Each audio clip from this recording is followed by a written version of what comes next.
Alors, ce soir, je vais faire suite un peu. Le 18 septembre, septembre, ouais, c'est ça. J'avais apporté un petit message le mercredi soir sur les deux hommes de loi, les deux docteurs de la loi. L'exemple de docteur de la loi dans Luc 10, puis Nicodème aussi, dans Jean 3.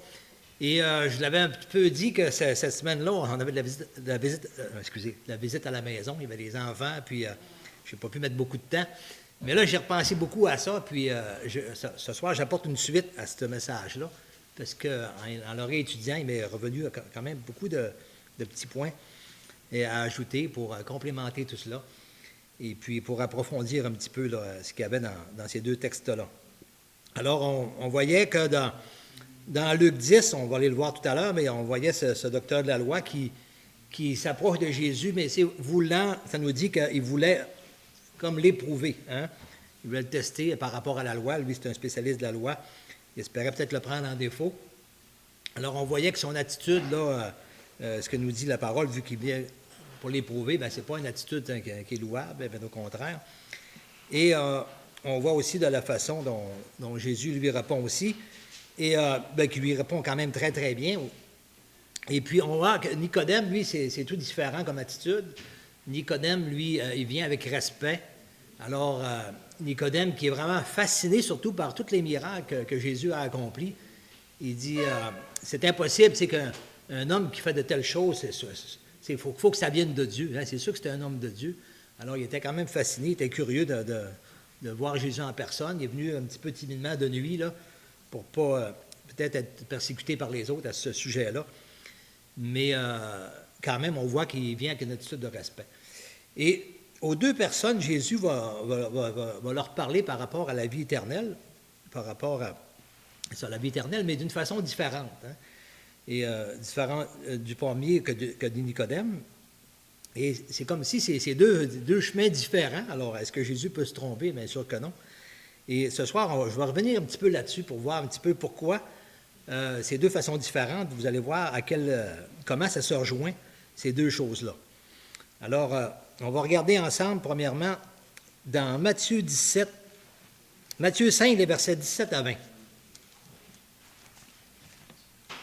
Matthieu 5, les versets 17 à 20.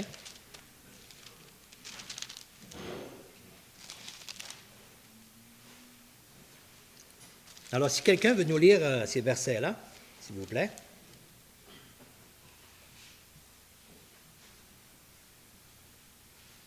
Ne croyez pas que je sois venu pour abolir la loi ou les prophètes. Je suis venu non pour abolir, mais pour accomplir. Car je vous le dis en vérité, tant que le ciel et la terre ne passeront point, il ne disparaîtra pas de la loi un seul iota ou un seul trait de lettre, jusqu'à ce que tout soit arrivé. Celui donc qui supprimera l'un de ces tout petits commandements et qui enseignera aux hommes à faire de même sera appelé le plus petit dans le royaume des cieux. Mais celui qui les observera et qui enseignera à les observer, celui-là sera appelé grand dans le royaume des cieux. Car je vous le dis, si votre justice ne surpasse celle des scribes et des pharisiens, vous n'entrerez point dans le royaume des cieux. Alors, Jésus n'est pas, comme il a dit, il n'est pas venu pour abolir la loi, mais pour l'accomplir. Et on va voir que finalement, il va l'accomplir de deux façons. C'est-à-dire que Jésus, par rapport à la loi, il ne sera jamais pris en défaut. Hein, Jésus est sans péché, alors il a accompli la loi, tout ce que la loi dit. Jésus n'a jamais été pris en défaut, puisqu'il a dit qu'il n'a jamais péché. Alors, dans ce sens-là, il l'a accompli parfaitement. Mais il y a aussi une autre facette de la loi aussi, c'est que lorsque quelqu'un désobéit la loi, ben il offense Dieu, c'est ça qui est le péché. Et toute offense ou tout péché envers Dieu, ben, a son salaire, a sa rétribution. Alors, il faut qu'il y ait comme un châtiment. Et on va voir que Jésus va, malgré que lui, il n'aurait pas eu besoin de subir aucun châtiment puisqu'il n'a pas péché, mais à notre égard, hein, il va porter ce châtiment-là sur lui-même, parce que sinon, on n'aurait jamais accès à la vie éternelle, ce serait impossible. Alors, on va voir qu'il va... alors, j'aimerais qu'on regarde ensemble dans Ésaïe 53, les versets 1 à 7. Tout à l'heure, on va revenir aux deux hommes de la loi. Alors, Ésaïe 53,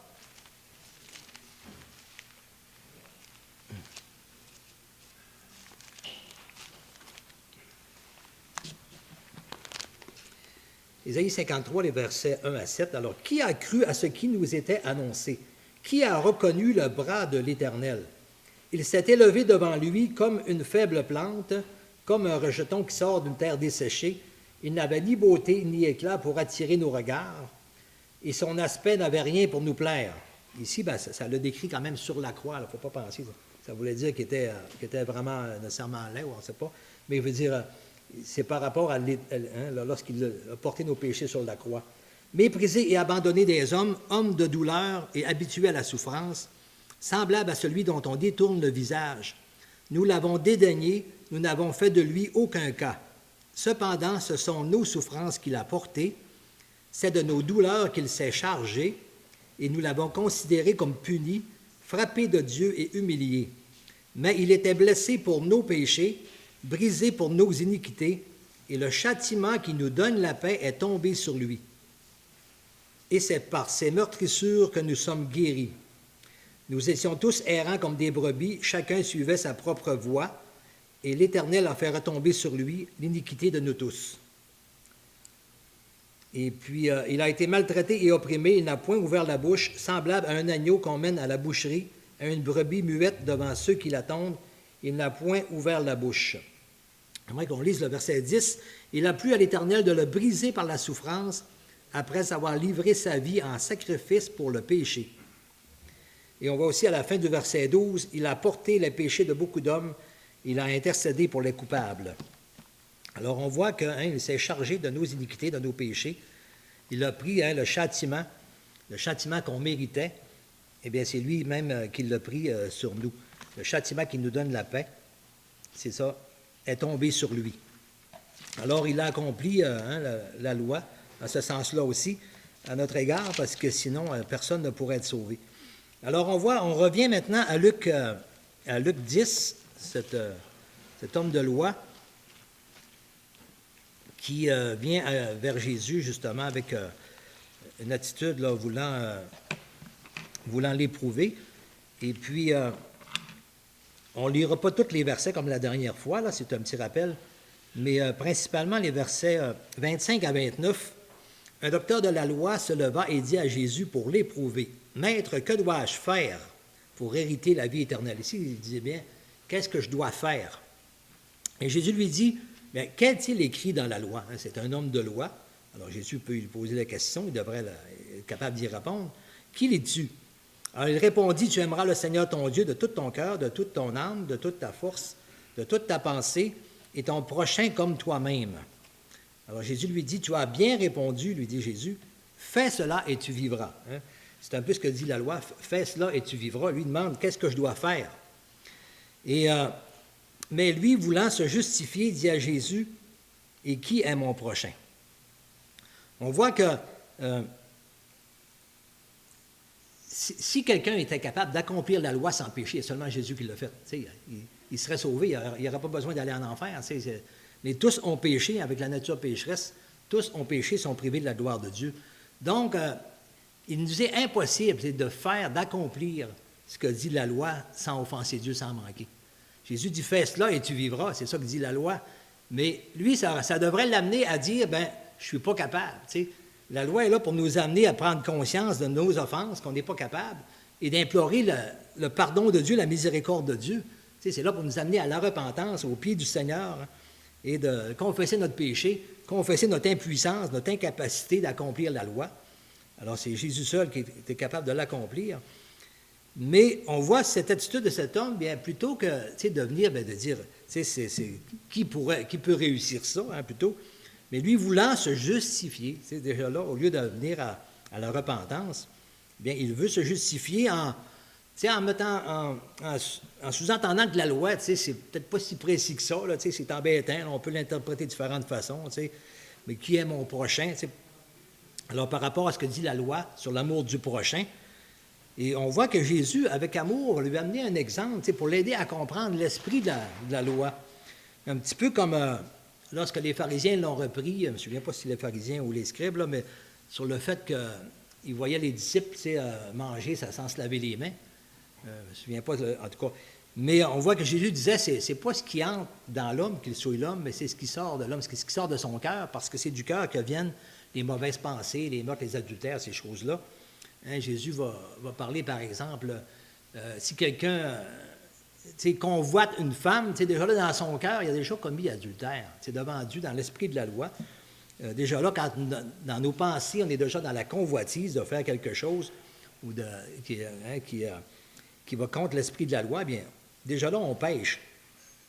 Alors, Jésus va lui amener l'exemple, puis c'est un exemple, ça, qui est vraiment pour le toucher, parce qu'il donne l'exemple de quelqu'un qui tombe aux mains des brigands, puis que là, il y a un sacrificateur et un lévite qui passent, tous les deux passent à côté, puis ne s'en occupent pas. Là, ça rejoint vraiment qui il est lui-même. Alors, des hommes de loi aussi. Et on voit qu'après ça, il dit qu'il y a un Samaritain que lui, il s'est arrêté pour en prendre soin. Alors, puis il lui pose la question à la fin, on voit au verset 36, il dit « Lequel de ces trois te semble avoir été le prochain de celui qui est tombé au milieu des brigands? » On voit que Jésus essaie de l'amener à comprendre l'esprit de la loi, puis il le comprend, puisqu'il dit au verset 37, il dit « C'est celui qui a exercé la miséricorde envers lui, répondit le docteur de la loi. » Et Jésus lui dit « Va et toi, fais de même. » Alors on voit que Jésus fait tout pour l'aider, en réalité, à se rendre compte qu'au niveau de la loi, lui-même, il donne des exemples qui concernent des personnages, justement, qui se montrent, eux, souvent comme irréprochables vis-à-vis de la loi, mais qu'on voit juste sur ce thème-là de ce que dit la loi sur l'amour du prochain. Alors Jésus va plus loin, jusqu'où ça va aller. Et puis là, déjà là, ça devrait être assez pour l'amener à dire, moi je te demande, se reconnaître coupable face à ça. Mais on voit qu'ici, il n'y a rien qui nous dit qu'il a changé d'attitude, là. Alors on voit, puisqu'il est tout de suite au début, il essayait de se justifier. Alors c'est là que Jésus a amené cela. Alors moi, je trouve que Jésus, vraiment, il va avec amour pour l'aider à donner toutes les chances possibles de comprendre l'esprit de la loi, pour qu'il se rende compte lui-même qu'il n'y arrivera pas. C'est sûr qu'il n'arrivera pas à accomplir vraiment la loi, mais lui, il aimerait bien ça, être capable de dire, je suis capable de me sauver moi-même, de gagner mon ciel, comme on va dire. On voit, beaucoup de religions sont fondées un petit peu sur les œuvres pour essayer de gagner le mérite de Dieu, et par leur propre mérite, par gagner la faveur de Dieu par leur mérite, ou gagner son pardon. Mais on ne peut pas le faire, on ne peut pas y arriver. Alors, ce que Jésus dit, tout ça, c'est très bien, mais c'est là pour nous amener justement à se rendre compte qu'on n'est pas capable de vraiment accomplir la loi. Et donc, on a besoin vraiment de la grâce de Dieu, du pardon de Dieu. Maintenant, si on retourne dans Jean, je vais voir si je n'ai rien oublié, là. OK, dans Jean 3, on va aller voir l'exemple de Nicodème.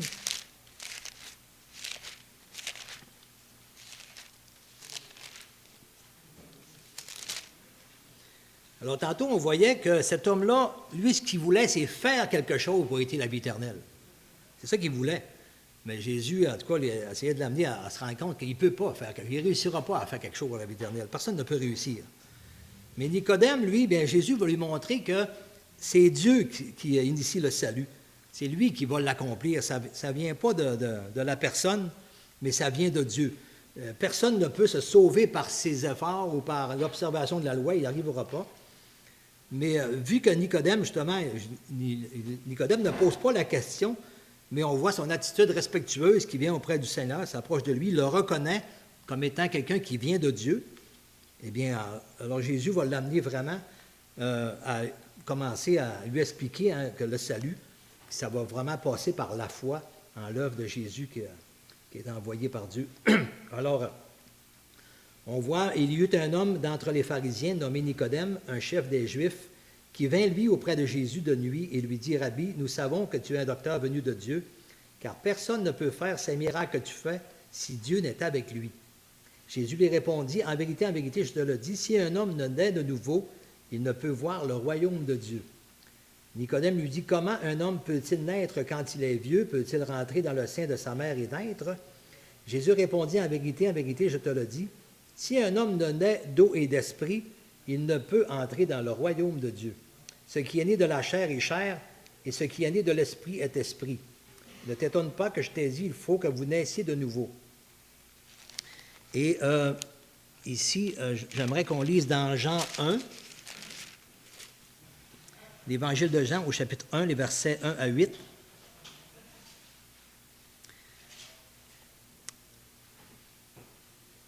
Alors, si quelqu'un veut lire ces versets-là, 1 à 8. Au commencement était la parole, et la parole était avec Dieu, et la parole était Dieu. Elle était au commencement avec Dieu. Toutes choses ont été faites par elle, et rien de ce qui a été fait n'a été sans elle. En elle était la vie, et la vie était la lumière des hommes. La lumière luit dans la ténèbre, et la ténèbre ne l'ont point reçue. Il y eut un homme envoyé de Dieu, son nom était Jean.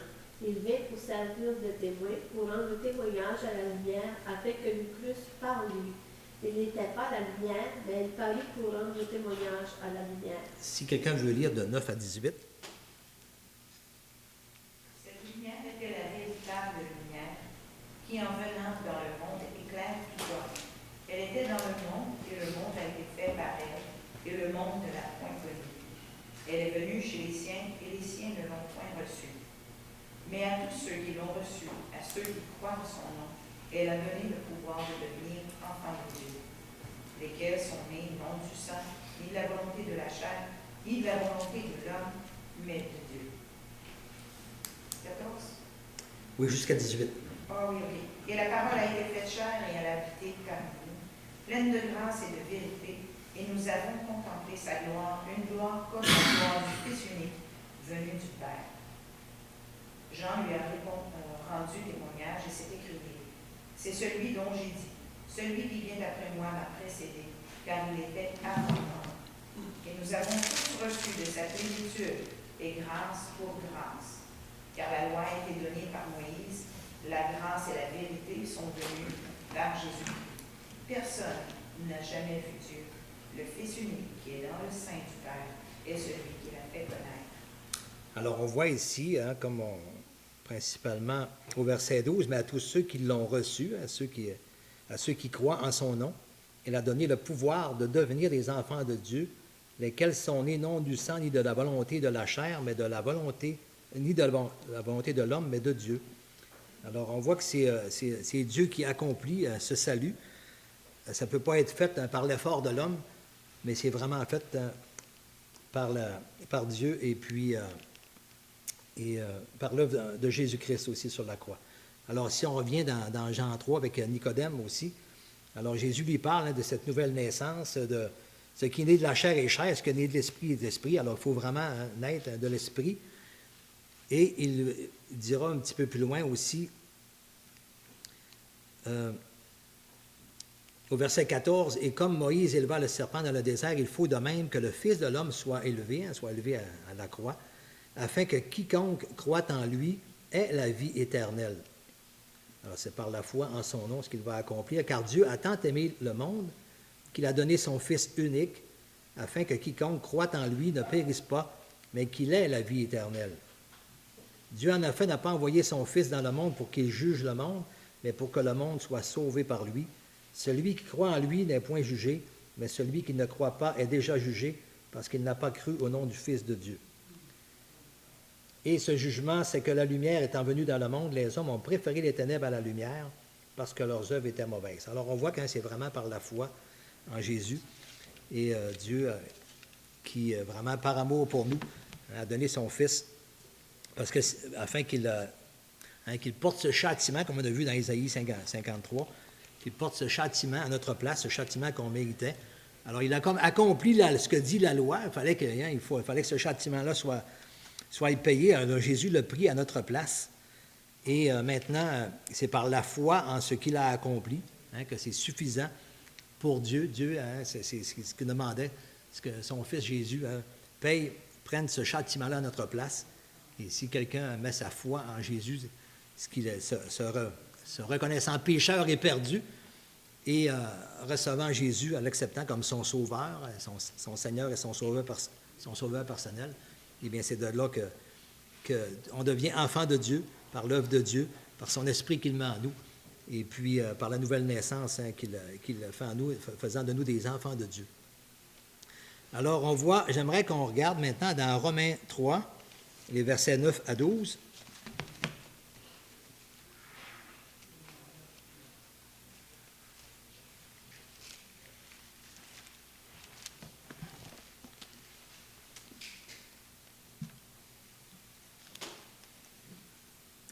Romains 3, 9, OK, 9 à 12, ensuite, OK, 9 à 12, ça nous dit, « Quoi donc? Sommes-nous plus excellents? Nullement, car nous avons déjà prouvé que tous, juifs et grecs, sont tous sous l'empire du péché. Selon qu'il est écrit, il n'y a point de juste, pas même un seul. Nul n'est intelligent, nul ne cherche Dieu. Tous sont égarés et tous sont pervertis. Il n'en est aucun qui fasse le bien, pas même un seul. » Et on peut aller un petit peu plus loin aussi, à partir du verset 18. « La crainte de Dieu n'est pas devant leurs yeux. Or, nous savons que tout ce que dit la loi, elle le dit à ceux qui sont sous la loi, afin que toute bouche soit fermée et que tout le monde soit reconnu coupable devant Dieu. Car nul ne sera justifié devant lui par les œuvres de la loi, puisque c'est par la loi que vient la connaissance du péché. » Alors, on voit qu'il n'y a personne qui est capable d'accomplir la loi et être capable de être trouvé juste devant Dieu par l'observation de la loi. Tous sont pécheurs, tous sont pervertis, tous ont péché, tous ont offensé Dieu.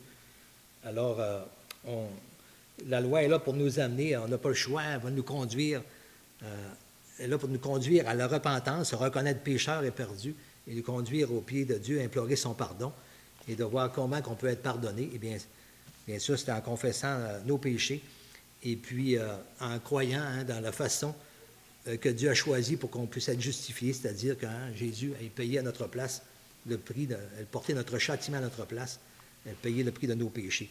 Alors les versets aussi par la suite, 21 à 28, encore dans le même chapitre. « Mais maintenant, sans la loi, est manifestée la justice de Dieu, à laquelle rendent témoignage la loi et les prophètes. Justice de Dieu par la foi en Jésus-Christ, pour tous ceux qui croient. Il n'y a point de distinction. Car tous ont péché et sont privés de la gloire de Dieu. Ils sont gratuitement justifiés par sa grâce, par le moyen de la rédemption qui est en Jésus-Christ. C'est lui que Dieu a destiné par son sang à être pour ceux qui croiraient victime propitiatoire, afin de montrer sa justice, parce qu'il avait laissé impunis les péchés commis auparavant au temps de sa patience. Afin, dis-je, de montrer sa justice dans le temps présent, de manière à être juste tout en justifiant celui qui a la foi en Jésus. » Alors, la désobéissance à la loi amène un châtiment, mais comment personne ne pourrait être juste, mais la façon dont Dieu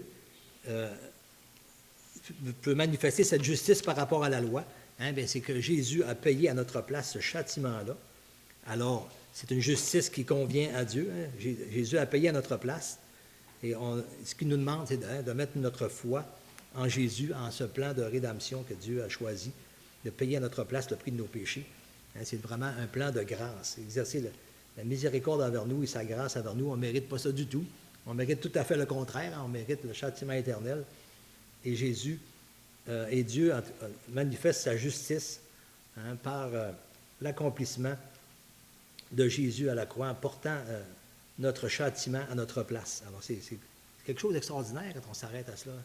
C'est vraiment extraordinaire. C'est tout qu'un amour que Dieu a eu pour nous. Lui qui n'a pas péché, lui qui nous a créés, lui qui nous aime. Et nous nous sommes rebellés contre Dieu. Chacun suivait sa propre voie. Et c'est ça qui est notre iniquité. Et c'est ça qui découle tout le reste des péchés. De vouloir faire à sa façon, sans se soucier de Dieu.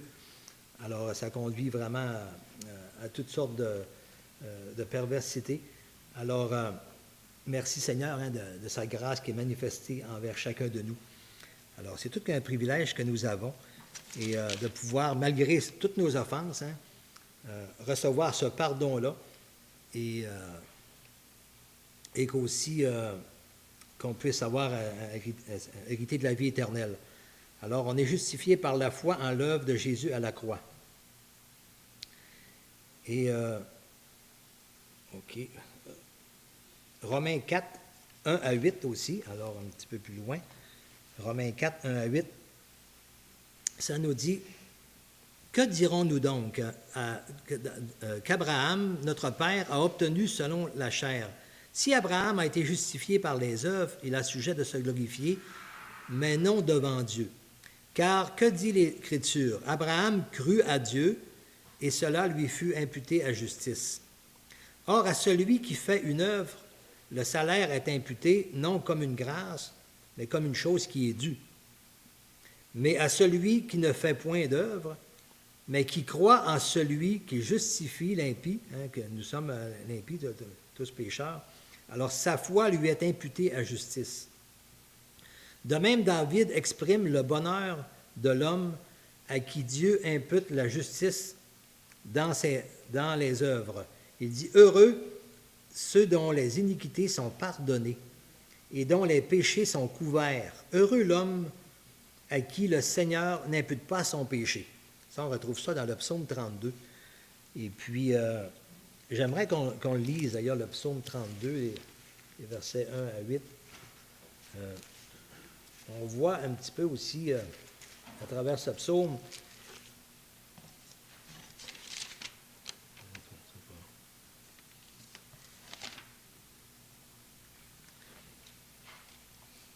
on voit aussi que toute offense là, amène comme un poids.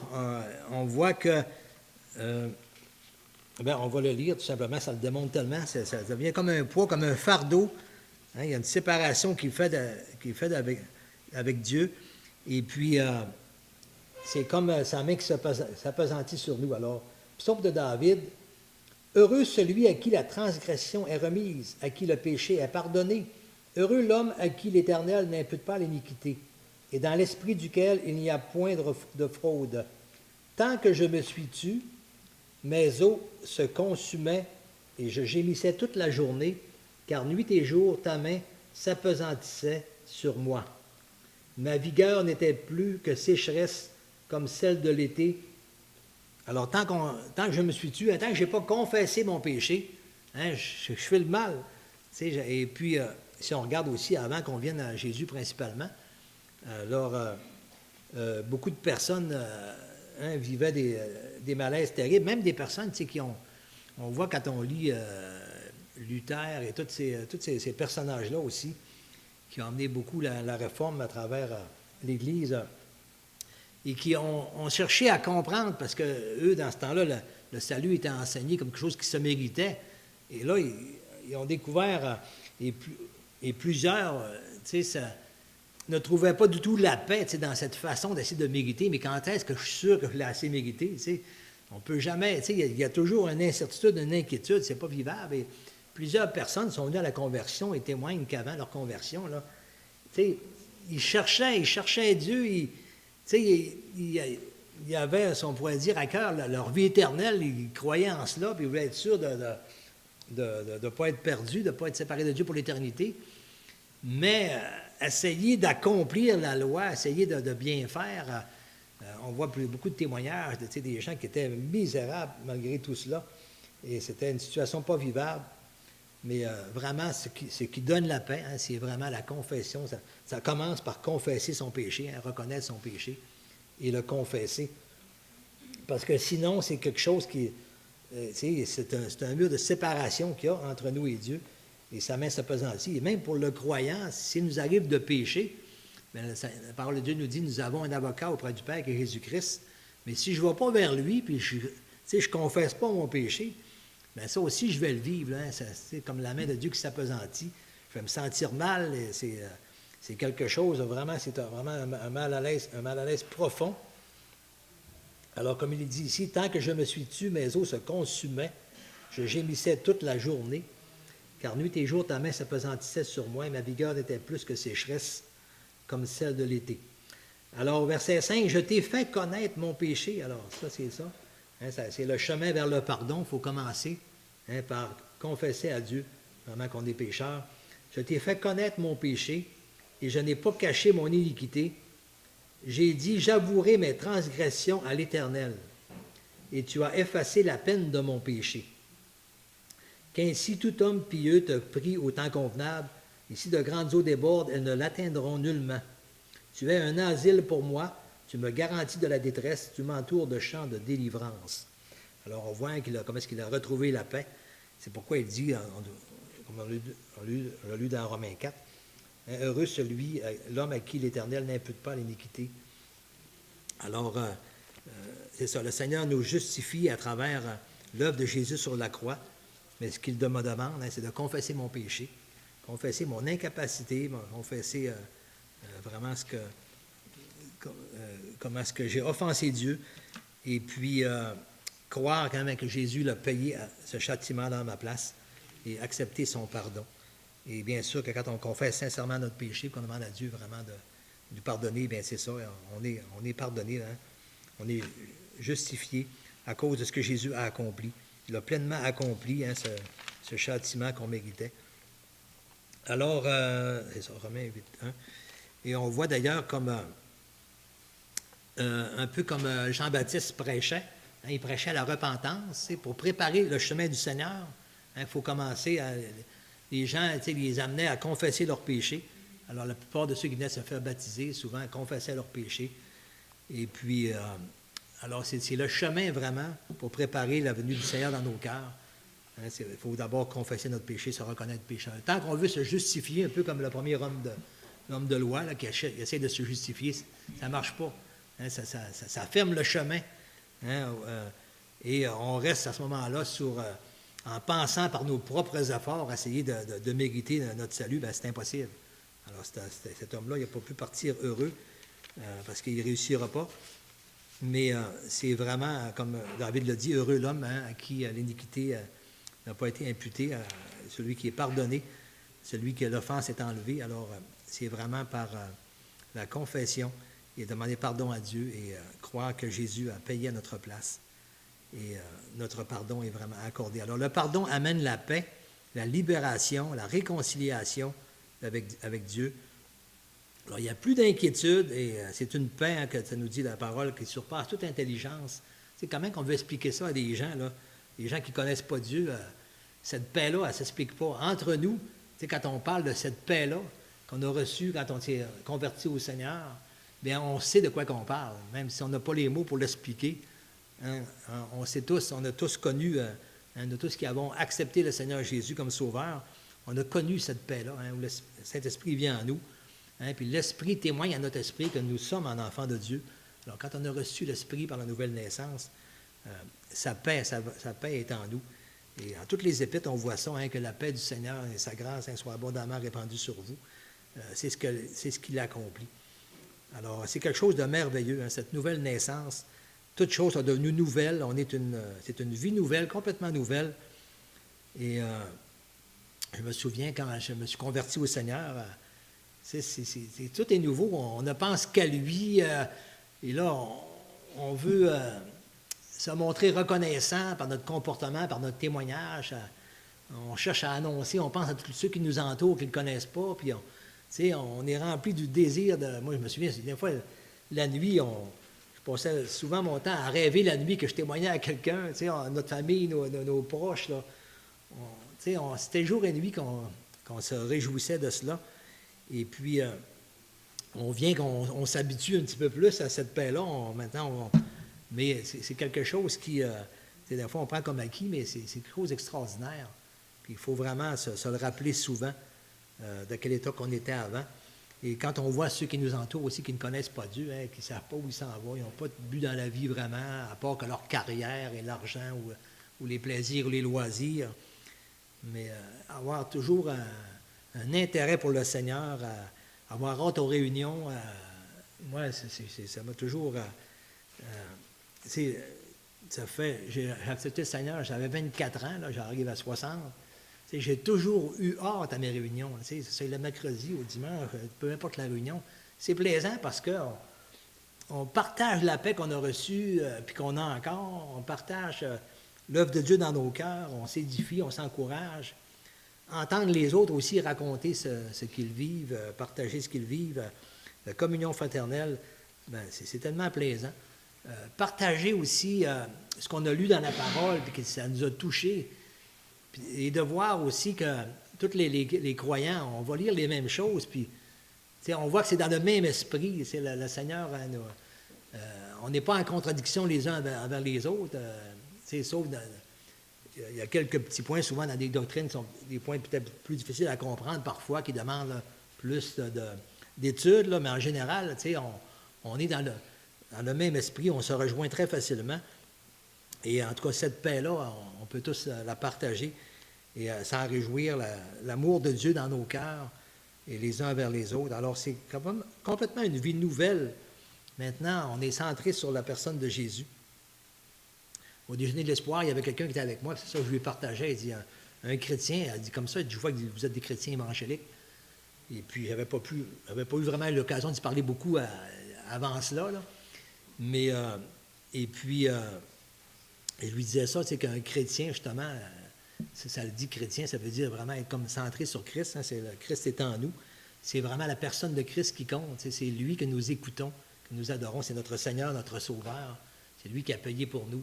Alors, c'est lui que nous élevons et que nous servons. Alors, c'est une vie nouvelle, une vie extraordinaire, et c'est pour l'éternité. C'est ça qui est vraiment extraordinaire. Alors, merci Seigneur pour ce si grand salut et pour sa paix aussi qui surpasse toute intelligence, sa paix qu'il nous donne. Et ici, j'avais écrit de peu, ouais. OK, il aurait pu avoir d'autres passages, mais en tout cas, c'est quand même assez pour ce soir. Alors, j'aimerais juste terminer par un petit mot de prière. Seigneur, je te remercie pour ta parole et puis pour ton salut si grand, Seigneur. Merci pour avoir payé à notre place, Seigneur. Et comme il est bon, Seigneur, de se le rappeler constamment, que c'est vraiment par grâce qu'on est sauvé, qu'on ne méritait pas. Puis combien tu nous as aimés, Seigneur, pour payer ce châtiment si terrible, si immense, Seigneur, d'être allé à la croix à notre place, d'avoir porté le péché du monde, Seigneur. C'est vraiment quelque chose, ça a dû être quelque chose extraordinairement douloureux et lourd. Et je te remercie, Seigneur, de cet amour, de m'avoir fait grâce, d'avoir suscité dans mon cœur la foi, de croire en toi et d'avoir attendri mon cœur. Seigneur, c'est tellement un grand miracle. Quand on voit des gens autour de nous, on leur explique l'Évangile, pourtant c'est si clair, si simple. Et on voit encore des cœurs complètement endurcis. Moi, Seigneur, je n'ai aucun mérite et je te remercie parce que je sais que tu as aussi touché mon cœur, Seigneur. C'est le Saint-Esprit qui convainc. Merci de m'avoir convaincu, Seigneur, dans l'œuvre de Jésus, de l'avoir accepté. Merci pour mes frères et sœurs, pour l'Église locale. Et merci pour ta parole, pour les partages de la parole aussi, Seigneur, pour l'édification qu'on peut aussi apporter. Tu ne nous as pas laissés seuls, Seigneur, tu nous as donné ton Saint-Esprit, mais aussi ta parole, Seigneur, et comme il est bon, Seigneur, de se nourrir à chaque jour, Seigneur, en toi, en ta parole aussi. Alors, merci, Seigneur, et glorifie-toi dans chacune de nos vies, et dans ton Église locale aussi, puis que nous puissions être une lumière pour toi aussi, que nous puissions vraiment partager ce trésor immense que nous avons reçu en nous, Seigneur, par ta grâce. Au nom de Jésus. Amen.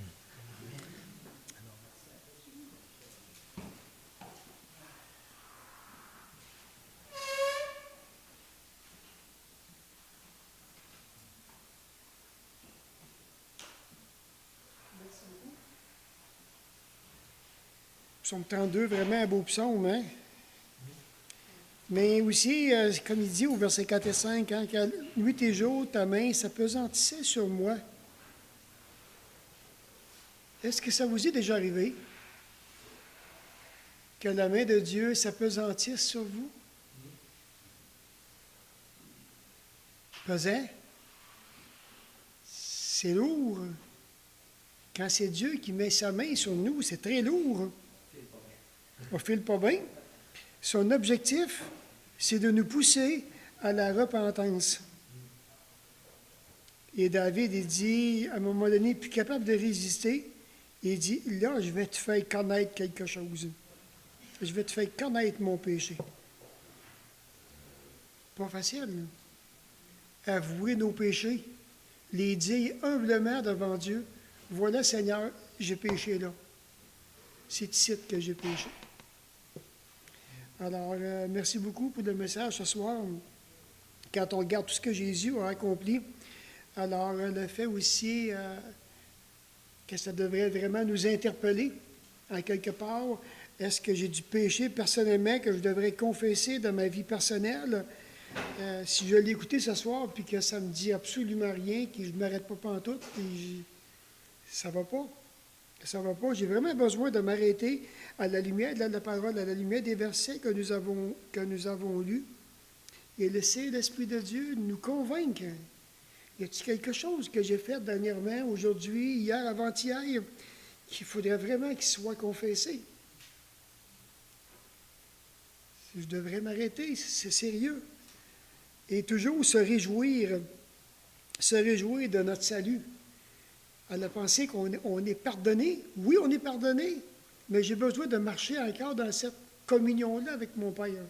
Le sang de Christ nous purifie de tout péché. Vraiment agréable. C'est bien, alors on va aller dans la prière immédiatement. Est-ce qu'il y en a qui